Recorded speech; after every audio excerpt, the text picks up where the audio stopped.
कंधार विमान अपहरण कांड 1999 भाजपा सरकार। कारगिल युद्ध 1999 भाजपा सरकार। संसद पर आतंकी हमला 2001 भाजपा सरकार। अक्षरधाम मंदिर पर आतंकी हमला 2002 भाजपा सरकार।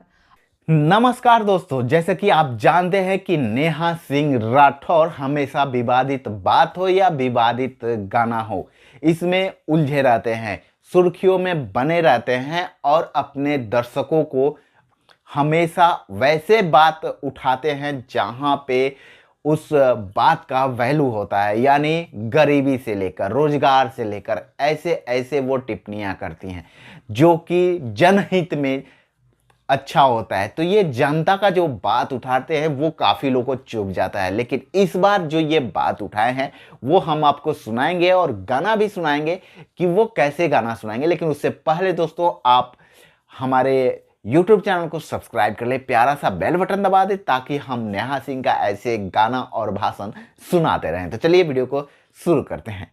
कंधार विमान अपहरण कांड 1999 भाजपा सरकार। कारगिल युद्ध 1999 भाजपा सरकार। संसद पर आतंकी हमला 2001 भाजपा सरकार।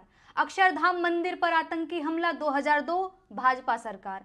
अमरनाथ यात्रियों पर आतंकी हमला 2002 और 2017 दोनों बार भाजपा सरकार।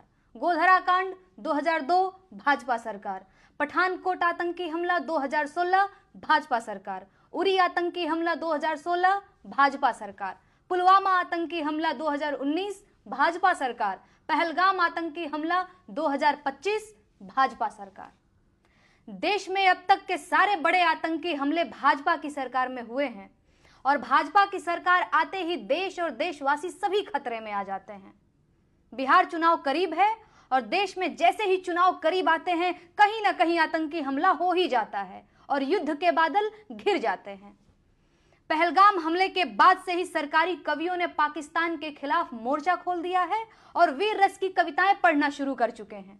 अब इन्हें पाकिस्तानियों के कटे हुए सिर चाहिए। ठीक है, तो कौन जाएगा पाकिस्तानियों के सिर काटने? ये कवि जाएंगे या भाजपा के नेता जाएंगे या अंधभक्तों के भगवान खुद पाकिस्तान जाएंगे सिर काटने? दरअसल इनमें से कोई नहीं जाएगा। अगर युद्ध हुआ तो देश के गरीब किसानों के बेटे जो फौज में सिपाही बनकर भर्ती हुए हैं वो आगे भेजे जाएंगे। वो गरीब किसान जिनका बैंक का कर्ज अभी तक सिर पर लदा हुआ है, जिनका ट्रैक्टर जब्त करने के लिए बैंक वाले रोज द्वार पर चक्कर लगाते हैं, उनके जवान बेटों को ये भाजपाई कवि युद्ध में भेजने की मांग कर रहे हैं। ये है इन धूर्त कवियों का कवि हृदय और नीयत। और नेताओं का क्या है?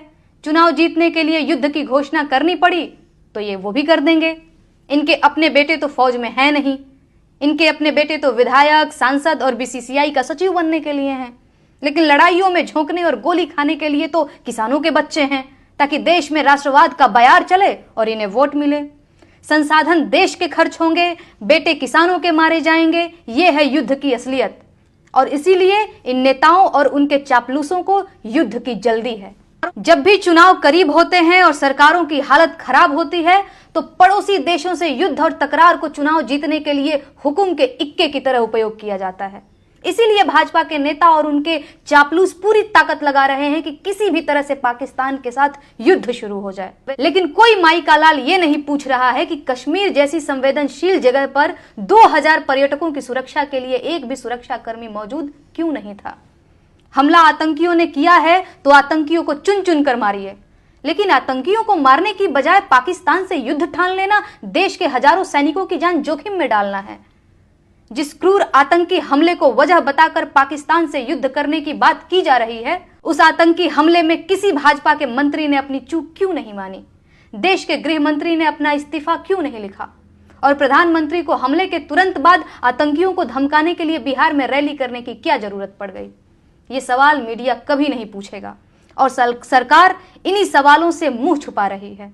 इसीलिए अंधभक्त इन्हीं सवालों को पूछने पर मुझे धमकियां और गालियां दे रहे हैं, लेकिन मैं ये सवाल पूछूंगी, पूछती रहूंगी, क्योंकि मैं अपने देश को युद्ध की आग में नहीं झोंकने दे सकती। ये देश आपका अपना है, इसे युद्ध से बचाइए।